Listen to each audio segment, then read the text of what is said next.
Flowers grow on the pavement, on concrete and through ice. Le groupe Isorno a son siège à Draguignan, c'est un groupe international. On emploie près de 10 000 personnes. C'est un groupe coté en bourse et ayant son siège ici, il était normal. Nous n'avons fait que notre travail. On a fait un travail de professionnel parce que nous sommes des professionnels.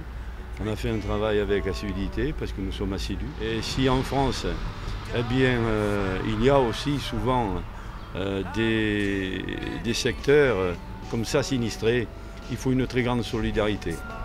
Et le groupe Isorno a conquis, je pense, cette solidarité. La Dracénie, les inondations de juin dernier, je le redis parce que c'est important, il ne faut jamais oublier, c'était une catastrophe humaine, environnementale et économique. Et donc la responsabilité de tous, de l'État, des collectivités, des responsables également institutionnels, économiques, ça a été de redresser l'économie ou faire en sorte qu'elle ne s'écroule pas trop. Et donc un an après, avec ce que j'ai vu sur un chantier d'insertion ici dans une entreprise industrielle, c'est que l'économie elle a pu se redresser. Et même je constate que l'entreprise que je viens de visiter, qui est un secteur très industriel, il y a une véritable croissance. Donc l'entreprise a pu non seulement faire face à la catastrophe, mais également à la crise économique que l'on a. Donc il y avait à la fois à se redresser par rapport aux événements que la Dracénie a connus, mais également faire face à la crise. Et aujourd'hui, on est véritablement dans une reprise économique et même une reprise économique très souple.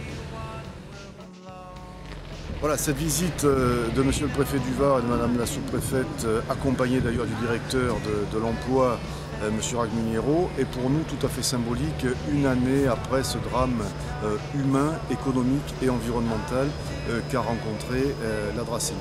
Il s'agissait pour Monsieur le Préfet du Var de venir faire un point d'étape. Nous venons donc de rendre visite à la première entreprise installée ici en 1976 sur le site de la zone industrielle de Saint-Hermanter qui avait été totalement dévastée lors des inondations. Avec quelques millions d'investissements supplémentaires, avec de nombreuses heures de nuit sans sommeil, avec beaucoup de doutes, François Patoureau, le gérant de cette entreprise, a souhaité redémarrer. Aujourd'hui, quelques mois après cette reprise d'activité, les carnets de commandes de cette entreprise sont pleins. Bien évidemment, les problèmes de trésorerie ne sont pas totalement éteints. Il y aura encore de nombreux mois de travail pour que ce petit fleuron de l'industrie dracénoise soit à nouveau totalement et à 100% opérationnel.